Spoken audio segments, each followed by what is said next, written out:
CM Revanth Reddy dream project Telangana public schools అని తెలిపింది ప్రభుత్వ విప్పుల బృందం. రంగారెడ్డి జిల్లాలో ఆరుట్ల తెలంగాణ పబ్లిక్ స్కూలును ప్రభుత్వ విప్పులు ఆది శ్రీనివాస్, ఎన్ఎం శ్రీనివాసరెడ్డి, బీర్ల ఐలయ్య, బల్మూరు వెంకట్, విజయ రమణారావు, రామచంద్ర నాయక్, అద్దంకి, వేముల వీరేశం సందర్శించారు. ఆరుట్ల పాఠశాల తెలంగాణ విద్యా విధానానికి రోల్ మోడల్ అని కొనియాడారు. రాష్ట్ర వ్యాప్తంగా తెలంగాణ పబ్లిక్ స్కూల్ విస్తరిస్తే తెలంగాణ భవిష్యత్ మారుతుందన్నారు. విప్పులకు ఆరుట్లలో స్కూల్ పనితీరు, విద్యా విధానాలపై పవర్ పాయింట్ ప్రెజెంటేషన్ చేసి వివరించారు చైర్పర్సన్ ఆకునూరి మురళి. ఈ కార్యక్రమంలో ఇబ్రహీంపట్నం ఎమ్మెల్యే మల్రెడ్డి రంగారెడ్డి, విద్యా కమిషన్ సభ్యులు doctor Charakonda Venkatesh, professor PL Visweswararao, parents committee members పాల్గొన్నారు.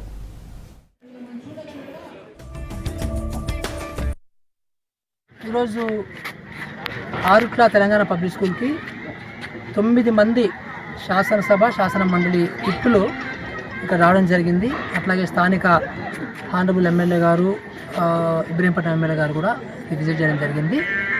సో ముఖ్యమంత్రి గారు వీళ్ళకి ఇన్స్ట్రక్షన్స్ ఇవ్వడం జరిగింది. అంటే వీళ్ళు చూసి బాగుంటుంది, మనం దీని గురించి ప్లాన్ చేసుకోవచ్చు అనే ఉద్దేశంతో ముఖ్యమంత్రి గారు వీరికి సూచన ఇస్తే వారు ఇక్కడ విజిట్ చేయడం జరిగింది.